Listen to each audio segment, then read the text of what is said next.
let my music fade out in the background.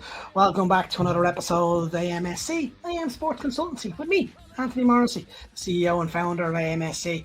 Delighted to have you here today in a very cold Gothenburg, if I'm completely honest. You'll also know I seem to have moved, and that's the reason why when you have kids who are 4 and 1 and they kind of get access to all these people and make them all sick, unfortunately, in my house.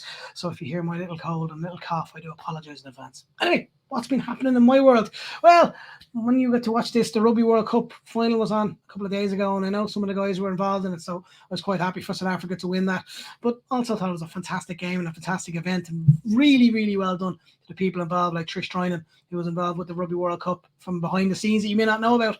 But anything you see, anything you look around, keep an eye on those people. Also delighted there's some podcasts that are coming up that are really interesting for people. AJ Poole, Director of Marketing for the Pittsburgh Steelers, came and joined me and had a really interesting conversation about what he should be looking to do. Hamish McAdams, who's also involved with Athletics Ireland. Paul Dehaney, he's involved with Racing Ireland. Loads of different people that we're going to have and going to have speak to. Of course, jump back onto my website. We'll see all the interviews already up. The likes of Johan van Gran and the rest. Billy Holland. If I didn't mention him, I get killed. Anyway, that's enough of me talking. What I'll actually do now is introduce my guest who popped up on the screen a couple of minutes ago. When he said he was going to be able to do this, I was absolutely honoured that he could do this. Why? Because for me, he is the voice of Irish sport for a period of time. Going right back to some of the moments of triumph for Ireland, some of those success stories and some of the abject interests that would be there from my club, Munster Rugby, but right across all of Irish sport. But also, he's some really interesting track into what works and what does well when involves his businesses and different things, especially when we start talking about women's sport as well. So look, I'll stop talking. I'll introduce him. Ryle Nugent, CEO of Premier Sports. How are you doing? How are you, my friend? Are you well? I'm doing good. First of all, I'm very impressed with your Dublin jersey behind you, because when I'm in my other office, I do have my Cork one done up, but I must say that the Dublin one looks quite nice. So I'm very impressed. I tell you why that's a family trophy. My eldest son was part of the Dublin minor squad about 3 or 4 years ago. So in memory of that, we got his jersey frame from the championship that year and stuck it up on the wall. So it gives a great couple of months in the family life. That's brilliant. Actually, it's a nice segue onto where we start with first, which is what I talk to all my guests about, which is their love and passion for sport. Because at the end of the day, that's what combines everybody together. Where did your passion for sport come from? Is it from your family? Was it from playing? What was it? Can you remember going back to your childhood?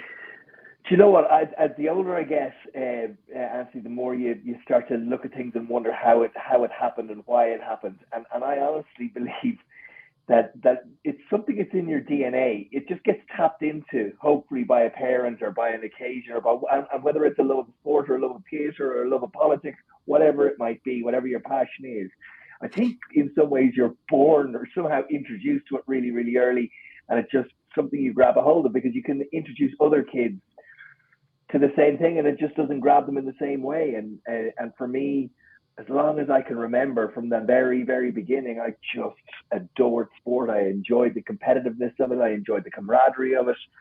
And then as I got older, I enjoyed watching the eliteness, if there is such a word of it, and seeing people operate in ways that I know I could have trained for my entire life and not even got to within 5% of the performance that they deliver. So I think watching elite sport is kind of watching humans perform in a way that you and I wish we could, but never will. And it just engaged me from the very, very beginning. And I was lucky enough to turn it into my career, and then that was a bit by accident, because I came out of school and really didn't know what I wanted to do. My mum was involved in the media. She was involved in the Sunday Business Post, which is a national newspaper back in the day, still is. And I had an interest in media, and I had an interest obviously in sport.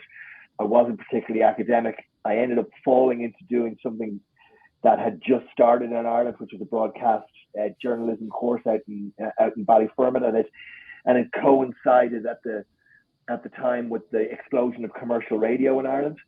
And it was a very practical course. They put us into radio studios. They taught us how to write scripts. And I came out and this commercial radio thing had just exploded. And I was lucky enough to get a job immediately in 98 FM, which was Dennis O'Brien's initial engagement with media in Ireland, and I went in there at maybe 20 years of age, and I never looked back. I promised my folks I was going to go and do my degree in the University of Ulster in communications or broadcast. I can't even remember what it was in, but I still haven't honoured that promise. It just took off, and I got loads of opportunities, and I got lucky. I don't care how good you are or how good you think you are. You need some luck along the way, and I've been blessed with a bit of luck along the way as well. No doubt about that. Johan van Graan made a great, interesting point to me recently when he was mentioning that topic exactly, and he mentioned that one of his most important things is luck and being in the right place at the right time, and then taking advantage of that opportunity. Can you remember back to when you first walked in the door into 98 FM? Was it the sports department you were connected directly into, or was it an overall journalistic part of things? No, and that's a really good point that Johan makes. I agree. I think yes, you need the look, but then you need, I guess, whoever you are, the skill set to execute that look in order to take advantage of it. And I've been lucky that I did get those opportunities, and I guess I have been able to do something. I got away with it at the time to be allowed to continue. I went into 98 FM as an overnight DJ from midnight till 6 a.m. at the weekend. That's where I started, and then I pretty much migrated to the sports department very early in the development of the station.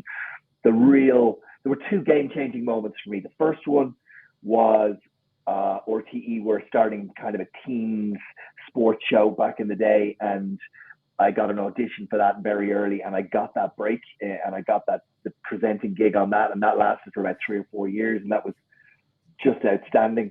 And then the second bit of luck I got was really at the end of the 90s. In 1999, the Rugby World Cup was on, and RTE had the rights, and the then head of sport knew that there were 3 quarterfinals in one day, and they only had 2 lead commentators at the time, who were Fred Cogley and Jim Sherwin, and they insisted, and Tim O'Connor was not the sort of guy you said no to.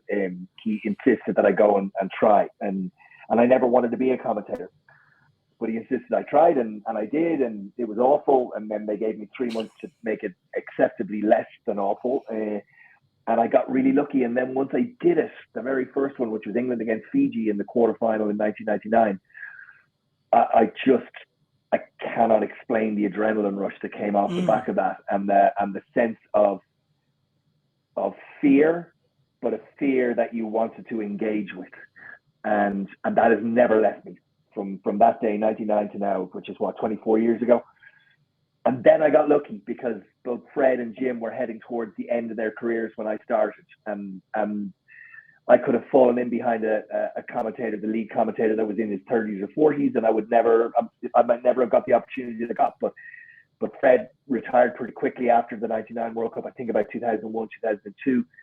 Jim went on till 2005, so I kind of became the number 2 commentator in those first couple of years, which was perfect. And then when he retired in 2005, the road was clear for me, and there was no one else around. So by default, I kind of got my opportunity to be the lead commentator. And then Irish rugby sort of exploded into its professional suit at that time as well. Munster won the Heineken Cup. Do you need reminding of that in 2006? No. I remember those days. And it became part of the sporting conversation. Then it became part of the national conversation, the rugby team. And I just, like I said, that's where I got lucky. I was in the right place at the right time. On the point of what you said about where you get the commentary right and getting towards it, and the learnings you'd have taken, I'm assuming from those 2 legends that would have been before you. When you look back at your career now and look back at that England v Fiji game, is it something that you sit there and go, yeah, I'm so lucky to be given that opportunity and that feeling? But sorry, I rephrase that. Can you remember the feeling when you walked in the door to the stadium when it was England Fiji? I was ill. I was a smoker at the time. I mean, I remember being in the commentary position maybe 2 hours before kickoff, which was insane. Now I'd arrive maybe 25 minutes before kickoff. I mean, I'd be around the stadium, but I wouldn't sit into the commentary position until about 20 minutes before I was due to go on. I was there for 2 hours. It was a particularly cold day. Kind of the cold got into me. I was smoking cigarette. There was a pile of cigarette butts beside me. I had 20 cups of coffee. I mean, I was actually ill before I started. I was so nervous. And it didn't feel like an opportunity then. It felt like some sort of punishment for something I'd done that I didn't even know. And you hear this, and it's still catches me every now and then where you hear this countdown to the commentary. So the studio will be finishing up and they'll be handing over to you, and you'll hear in your ear coming to you in 10 seconds and coming to you in 9, 8, 7, and somewhere in around 7 or 6, sometimes you go, what part of me thought this was a good idea? Like, what part of me thought that I would put myself in a position where I'm going to now do this for the next 90 minutes and feel comfortable doing it? And then you hear the 3, 2, 1, and somehow the first words come out of your mouth, and then if you're doing it right, it starts for you, and the nerves dissipate, and you hit the rhythm of what it is you're trying to do. But yeah, I still get incredibly nervous. I get not as nervous as I was on that first day, but I get incredibly nervous, and particularly on the bigger occasions and when there's something at stake. But as the old saying goes, if you didn't have the nerves, then probably means you didn't care. And I do care. You know, I want it to be right. Very conscious of the audience, and very conscious that I have the privilege of being in people's living rooms more often than not. Their days off, they're choosing to. This is their passion that I'm sharing in, and it's a privileged position, and it's not one to be taken for granted. And you have a responsibility in my head to do the best you can every time you rock up to do that, in order to enhance that occasion for people. And it's something that I something I consciously remind myself of, just to make sure you never take it for granted, because you could take it for granted if you weren't careful, you know. And what does a prep week look like for you? So we all know about players having prep weeks, and that even fans having prep weeks, if I'm completely honest. Sure. Now. Yeah. But what's the prep week like for you heading into any game, any sport? Doesn't matter what the sport is, doesn't matter what the occasion is. How would you prep? Yeah, the prep is permanent. You know, I've always said that to people. The prep is permanent because it's something to do with commentating. If you're interested in your sport, whether it's NFL or athletics or Gaelic football or whatever, springboard diving, like it doesn't matter. It's your passion. You tend to engage with it consciously and subconsciously, and that's what you do with sport for me. And so I'm always reading and listening and like go searching for. So that's all part of it. The actual process for a match is pretty straightforward. I designed a sheet for myself that I fill in. That process takes between 3 and 6 hours, and that depends on the size of the game. So Ireland against England or Ireland against France in the Six Nations, it takes 3 hours to fill in. If you're doing a club game, maybe that you're not overly familiar with the players, that might be a 6-hour process, because the information is maybe a little harder to come by, or you need to read it a little bit more carefully, or whatever it might be. So really, the bigger the occasion, easier the prep is. The smaller the occasion, the more the prep is. Yeah. I've designed a sheet because I found in my first commentaries, I knew I had the information somewhere, but I was looking for it. And when you're looking for it, then you forget what you're doing. And then by the time you find it, the moment has passed, and you're like, So really what it is giving me an opportunity to know, if I have it, I know where it is. And more importantly, I know I don't have it, so I don't go down roads where something might reveal itself and you're going, oh God, I don't have that. I know I don't have that. It's not like I'm looking for it. It's just not there. So that the prep for that is pretty straightforward, and it falls easily for me. So I don't really see it as work, to be honest. I always want to ask this question to journalists, that they obviously have a team they supported when they grew up. I'm not going to ask you the average. Yes. You support the team, and me being a fan, I always find it funny that if I'm for my sins, I'm a West Ham fan, Munster rugby fan obviously as well, but I'm a West Ham fan. So let's use West Ham as an example. West Ham were playing a game against Manchester United, who I would have grown up not exactly liking. Is it difficult actually for you to be able to remove the Ryle Nugent kid, that's who I supported, and replace that with, I'm a professional, I've got a job, I've got to make sure that I almost don't come across as being that type of person? Sure. That's a really good question. And the answer to that question, Anthony, is, for me, it's a performance. It always has been. The emotion in it it's not contrived, it's felt, but it's very much a performance. So I park me at the door of the stadium, or at the door of the commentary box, and it's a performance. And that performance is about hitting the pitch and the tone of the occasion for the audience. So there is a fundamental difference between a Connacht Dragons match in the URC than there would be if Ireland were playing in a World Cup final. And actually, that was given to me really early by my then boss, the aforementioned Tim O'Connor, and I think it was '99. Ulster made the final of the Heineken Cup, Yes. and it was on in Lansdowne Road, and I was the pitch side interviewer. And cut a long story short, they won it. I did the interviews. I came in on the Tuesday morning, and he savaged me for my performance because I thought it was good. And he said, "What are you doing?" And I said, "What do you mean?" And he said, "Okay, tell me the biggest thing that can happen in Irish sport from a rugby perspective." And I said, "Ireland winning the World Cup." And he said, "Okay, well, what's the second biggest thing?" And I said, "Ireland winning the Six Nations. We hadn't won it in 40 years before that." And he said, "Okay, what's the third?" And we went down and said, "So where does Ulster sit winning the Heineken Cup in that realm?" And I said, "Okay, we decided maybe it was the 10th or 12th biggest thing that could happen in rugby, whatever it was." And he said, "Well, where are you going to go when there's something bigger than that? Because you had nowhere to go yesterday. There was no more gears. You were already at Ireland winning the World Cup level. Yes. And you need to pull it back from there." It was a great lesson. It was a bloody hard lesson at the time, but it was a great lesson. And I've kept that in the back of my head. So I've been at fifth year full performance 3 times in my career. That's it. And everything else has been a step, a degree, 3 degrees, 5 degrees, 7 degrees back from that. Because so Ireland winning that Six Nations in Cardiff when O'Gara dropped the goal, Munster winning the Heineken Cup because it was the first Irish province with all the teams in it. And I know Ulster people will say, "But we won it." Yeah, you did, but tiny little asterisk. I'm sorry, I hate to say it, but it is. So that was at a level, and I was at a level as well for the women winning the Grand Slam as well for the first time in history, where I felt like that was me at my at the performance level that was required. So in answer to, it's a long-winded way to answer your question, but it is a performance, and the people have always asked me, "How do you not curse? Like, how do you not go for it?" It's just not part of the thought process, because when I'm sitting watching Ireland in the Rugby World Cup the last 2 weeks and I'm not commentating, I'm lighting the world up with blue language, watching it on my own. But that's me with me, and it's not me commentating. It's totally different. They're 2 very different mindsets. And that's a really interesting thing, especially I could say when it's going well. I'm assuming that's a thing to do, but also a performance when they're not doing well.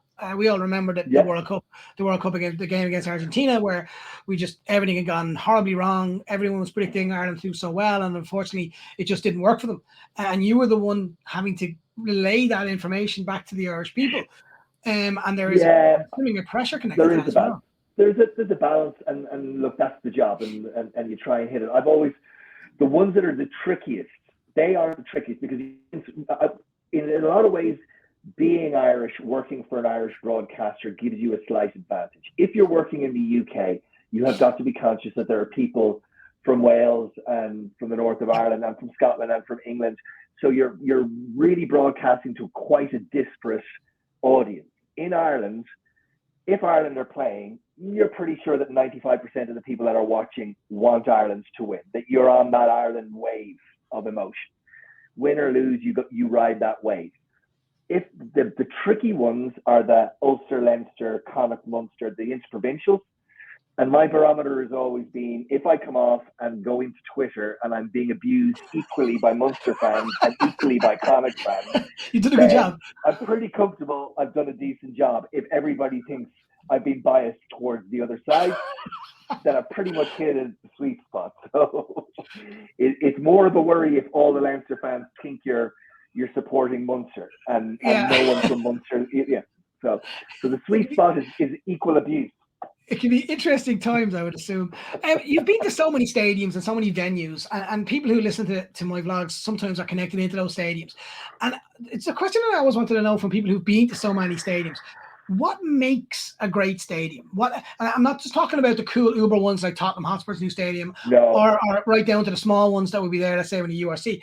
It's more about the feeling around the stadium and the feeling getting in there. From your perspective, you've been to so many of them. What makes a good stadium for you?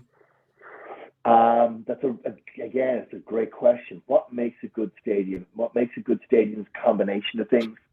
Obviously, the first thing is the game that's on offer, right? So the importance or lack thereof has a big impact on the venue, and the closeness and the proximity of the crowd to the pitch.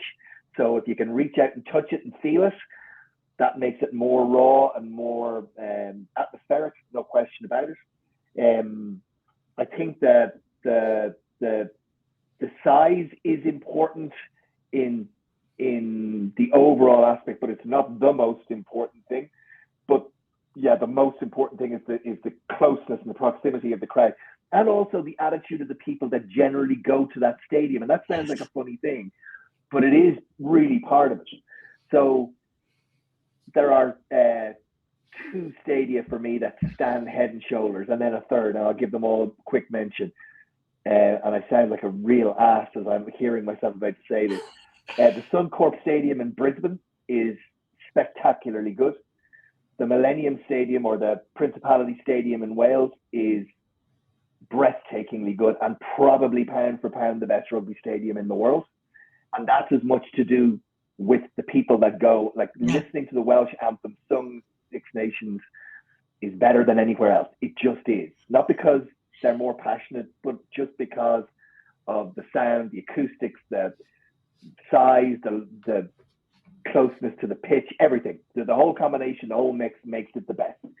And then the third stadium that I've absolutely adored being in, and that's pretty much to do with the history of the game more than the actual atmosphere, is Eden Park in Auckland, which for me, that was the bucket list gig for me, was doing the 2011 final in that stadium with New Zealand in the final against France. Bang average game, but no, actually not a bang average game. That's unfair. Good game.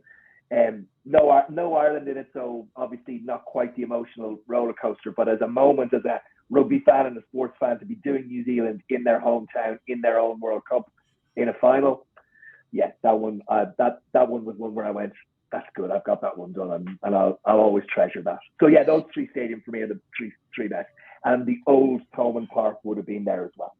Yeah, the old Thomond Park was what I would consider one of the most interesting stadiums I've ever been to in my life. Where my father used to bring me to it when I was only a tiny little lad, and he would shows how old I am. He would drop me at the gate, and he'd go off with his friend, and me and my other friend, age 7, would just run into Thomond Park, and he'd say, "Come back here and meet at the pole." At like after the final whistle, whatever. He just pointed a random pole. We'd always meet up, but never had a conversation where I didn't meet him. But it was, you were off and you were gone. And I remember thinking to myself, if I brought my nephews when they were 7 and did that in the new Thomond Park, even with a seat, my sister would probably kill me. But yeah, I think stadiums. The guards would be absolutely pretty cool, all right. Yeah, my secondary worry is my sister. The thing I love about stadiums myself is that the whole link and feeling of the people. You said it perfectly. I think the people for me make a stadium, and I've worked in stadiums. I've been to stadiums that look amazing and sensational, but when those people aren't there, and that comes right from the steward at the front door, right to the players on the field. And again, it also allows everyone to feel that there's something building. And as a Munster fan, I had it massively at the Aviva when Munster played Toulouse. And I also had it then when I remember going to watch Leinster play a couple of games. I've got to see Ireland play games. Ireland against New Zealand. I've never been in a stadium, a famous game where New Zealand scored a try in the last minute to win. I've never been in a stadium where the atmosphere was sucked out of a stadium. Just sucked, and I've never been in an experience like that. And you're right. Yeah, no, you're right. But there are individual games, but we're talking from me, this is about consistency every time you walk in. And we talked about international. I mean, there's some other phenomenal places, like Thomond Park back in the day, not as much, still fabulous, but not as much today. Clermont's home ground is spectacular. Toulouse's home ground is spectacular. Leicester, which is not the greatest ground of all time, fabulous atmosphere consistently there. Like, and you're right, that's about the people. That's about the people that go there. Or you go to Anfield, and like, again, there are just some places that are better than others, and it is about the people and the history and the desire for people to walk out of it going, God, I want to go back there because it was special. It was special. You know? And that's the bottom end of sport for me. That's the bottom end of what sport should be about. Moving into the future and starting to look at sport, not just from a commercial perspective, but also looking at sport overall. Rugby has, you said it earlier at the very start of the podcast, rugby has exploded. Professional rugby, and with that has come a commercial entity to it, and with that has come a lot of brands and links and connections into everything. And again, over the last 3 or 4 years since the pandemic, how people watch sport has changed massively from how they interact on their phone, how they interact on laptops, how they watch the screens, whether they go to the game, whether they don't, and how brands then link and connect into that. But going forward for the next couple of years, women's sport has brilliantly, and I'm delighted to see it, grown with the vast array of sports that are now available, whether it's the soccer team, whether it's the rugby team, whether it's a lot more progress from the likes of Lidl who are promoting the women's football. All those different things have come and seen. Do you see the growth of sport overall as being that way inclined, where it's a constant growth within women's sport, constant growth within men's sport, constant growth within the commercial bit, where it's all linked in together? Or is there something else that you would see as being the next steps that sports take, especially in Ireland? Oh, that's a broad question. Let's deal with women's sports first. When I left RT in 2018, my immediate sense was I wanted to be involved in my next project with women's sport, because I felt and believed, and still do, and it's becoming clearer now, that women's sport was the single biggest growth area over the next decade in sport. And for the next decades to come, it will be the single biggest growth area in sport. That has brought enormous challenges across the board, irrespective of country, but let's concentrate on Ireland just for a second. The big challenge there is there aren't enough now training grounds, pitches, availability because of the explosion. And we have got to get that right. Infrastructurally, we've got to be able to allow our 10-year-old girls and our 10-year-old boys to have equal opportunity to play on the pitch and train on a Tuesday, Wednesday, or Thursday night. That just has to be got right. So that's a big challenge, but it's a great challenge that we now have, because we now are engaging young girls to play sport in a way that we were never engaging them before. At more professional and up to elite level, I think there are still huge challenges, but it's on the right road. I'm involved in a channel called W Sport, which is one of the channels that I work with in the group that I work with. And W Sport is a dedicated women's sports channel that is now available in 40 odd territories around the world. And we broadcast in Belgium and the Netherlands and Luxembourg, Portugal. We're just about to start in France. We're all over sub-Saharan Africa, bit of us in Asia as well. And that has grown exponentially in the last 18 months. The central pillar of that channel is football. And I believe that football it has to be the central pillar. It's still the central pillar of men's sport as well. Yeah. And the growth of football will exponentially help all the other sports grow from the female perspective. So that channel has the WSL from the UK and the NWSL from the US, and the Frauen Bundesliga from Germany, and the Dansmannsgallen from Sweden, and a couple of Serie A, Feminale, and D1 from France. And we broadcast maybe 7, 8, 9 live matches a week, and there is a real engagement with it, and you can see it. And not alone can you see it, you can see the quality, not just forget about the play, the quality of the production, the quality of the commercial offering, the quality of the packaging, everything around it is beginning to change. There is a call for immediate equality. Immediate equality has to be there. There's no argument on that. But for me, that immediate equality is back down at the 10-year-old level, in order that those 10-year-olds have the same opportunities growing up. Unfortunately, for the 19, 20, 25-year-olds, you can't just parachute in that equality in the way that you would like to. You should be able to, but the practicalities won't allow it to. You're not going to create a Premier League for women overnight. That takes time. You're not going to create a Frauen Bundesliga for the seed is there. More than that, the entity is there, but the growth of that entity requires time, in the same way that it did for the men's game. Yeah.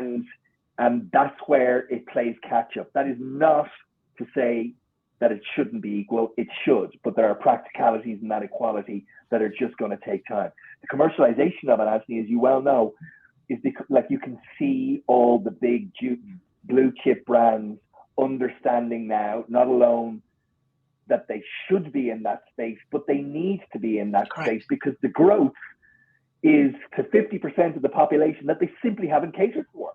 Yeah. Or not in all cases, but in many cases, they simply haven't catered for ever in sponsorship of sports terms or engagement with sports terms. And that is an enormous market. So it does come back to the crass reality of profit and money, but actually that crass reality of money and profit is now engaged in a way that will only help to develop women's sport. And I think the door is open. It's not going back. We're not going backwards. We're only going forwards in that. And it is, like I said, there's so many layers. Every time I say something, I feel like I need to say something else. There's so many layers and so many things to get right. But I genuinely believe that we're on that road now, and that it will be right for the 10-year-olds of today by the time they hit their mid-20s. And I genuinely believe it.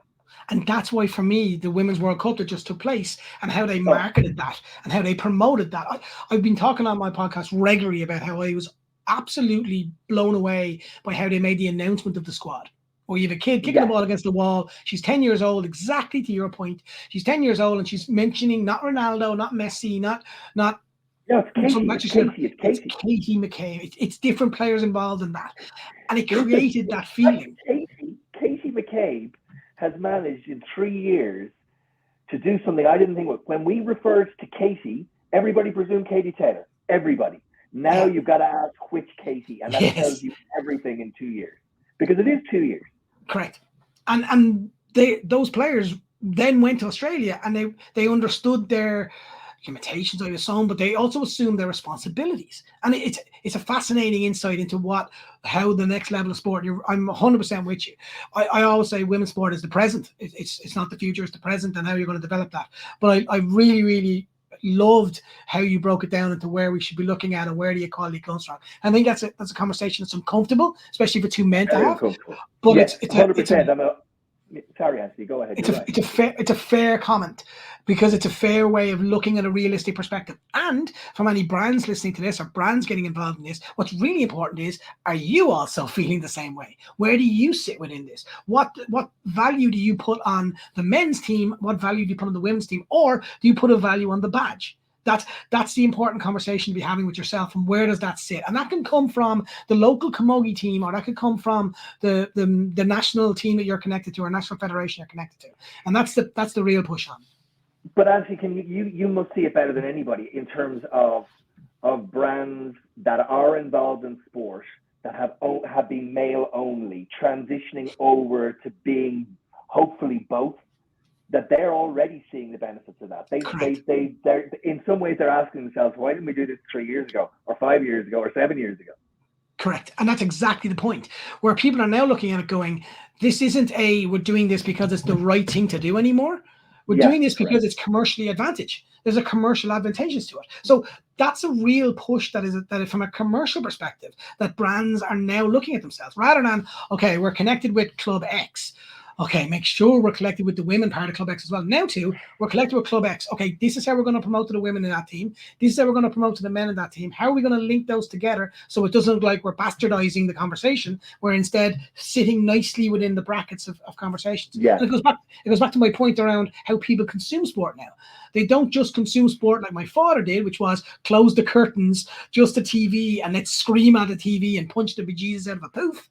Those days are gone. Now I will watch sport where I'll have my laptop here. I might have a work laptop here. I might have my phone. My son will have his phone. The TV will be on. There'll be another potential TV somewhere else. There'll be loads of these different avenues that information are coming through, which opens the doors for different sponsors to look at stuff and look at ways of being able to work and roll into those little things. It's a fascinating. Yeah, I could speak, but you're right. You know what? It is uncomfortable having two men have that conversation as well. But you know what? I think it's important that two men do have that conversation. Not correct. Just sitting in everything requires balance, but it's important that men take responsibility in that area as well for having these conversations. 100% correct. Hopefully informed. But also fair. I think that's the important part. It's fair as well. I've got one last one for you. It's called my quick fire top 10, and then I'll let you go. Okay. It's quick fire top 10, but it's not as quick fire as you think, because I gig it out to you for saying quick fire. But we'll try it through the first thing that comes to your head, and it's not going to catch you out. Okay. Netflix or the cinema? Netflix. Tea or coffee? Coffee. Your favorite takeaway? Indian.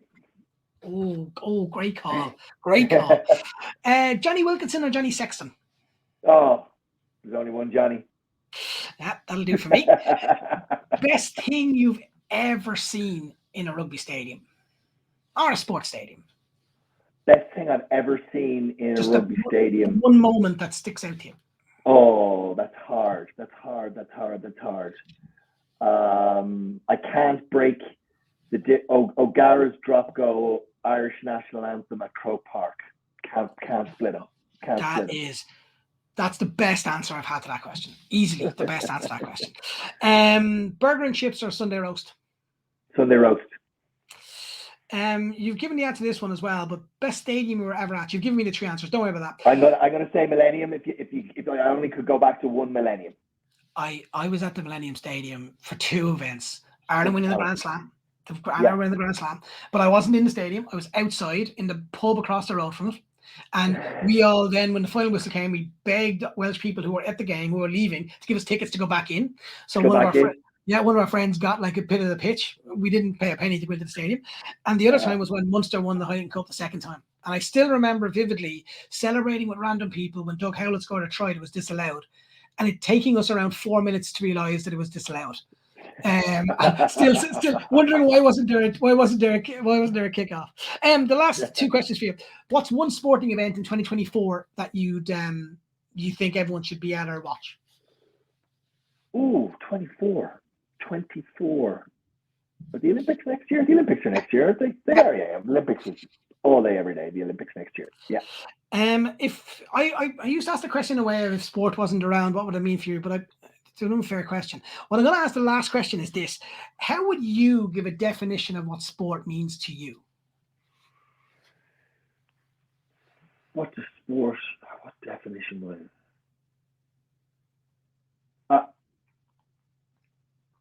I think, in one line, I think sport is joy. But that's overly simplistic, because I think sport is also incredibly painful, and I think it's incredibly challenging, and it's hugely disappointing, and it is incredibly hard, and it's frustrating. But all those negatives aside, it's joy. Yeah, but you have to go through the pain to have that one moment. 100%. 100%. I've seen people. I do not know how people who have given their entire life to an event, to a discipline, to a moment, and I'm talking about every day for 15, 18 years, and they come along and they get to their moment, and they either aren't good enough, or fall over, or get beaten, and it's been everything, and they've emptied every part of themselves into this moment. My admiration for them, I can't actually find the vocabulary for my admiration for them, because I do not know how you do that and then suck it up and get on with your life. I think that is a remarkable thing. I think it's a remarkable thing to be able to do, really. Yeah, I agree. Just one last one on that. I'm the jinx with Munster Rugby, by the way. So I worked at Munster for 11 years. I joined 2 months after they won the Magners League, and I left 3 months before they won the URC. So in between those times, they won nothing. But I also loved the moment that when they won the trophy this year, I watched it in Gothenburg here, and I was on the ground crying. But what was I delighted about was the people and the staff that were connected into that, the people who have given those years, and those long suffering people who have gone through good and bad times. So it's definitely, sport is pain, and you have to go through that pain. I've no time for people who jump on a bandwagon of a team and suddenly they win everything and they're jumping up and down. I'm like, yeah, you weren't there when they were like. I've loads of time for the Leinster fans who were in the 0-0s, because they went through unbelievable pain to have to listen to people like me talking like about Munster Rugby. So I 100% have massive respect for those guys who go and win things, and the same then goes for other teams who finally turn things around. Ryle, thank you so much for your time. I massively appreciated jumping on to this. It really, really has been so good to have a chat to you. Pleasure, Anthony. Really enjoyed it. Thanks, mate. Thanks very much. Now, that was brilliant. It's absolutely brilliant to listen to somebody talk so passionately about their sport, but also how they be able to differentiate themselves when it comes to going into the broadcasting studio and also having on the other side of things. And also to talk about women's sport and how the importance of where that goes to. And I think that's a really important conversation for people to go back and listen to, that it's not just about, let's just give equality to everybody. We would all want that, but there's a process to go through to get to that point. And I think the way Ryle explained it is very, very valid. It's very, very articulately well done. And I think it's a perfect example for brands out there to start really thinking about when we're talking about women's sport. Are we actually looking at the bottom level and are we growing with our sport? Or are we just wanting to say it so that we can tick it off a box and say that's the way it's done? There's a minefield to go through with that, but definitely the steps going forward. And again, with W Sport that he's involved with, definitely catch it on, because watching women's sport over here has been sensational in Sweden. Some really, really good games, some really, really good moments. But also, as he rightly said, how it's been broadcasted, how it's been talked about, how it's been spoken about, and how it's getting promoted is definitely there. Look, I've taken up loads of your time. I've taken up loads of his time. It was absolutely fantastic to have you involved. Please jump onto my website and see everything before my music kicks me out of here. Thanks very much for your time, folks. Have a great day. Catch yourself. Bye-bye now.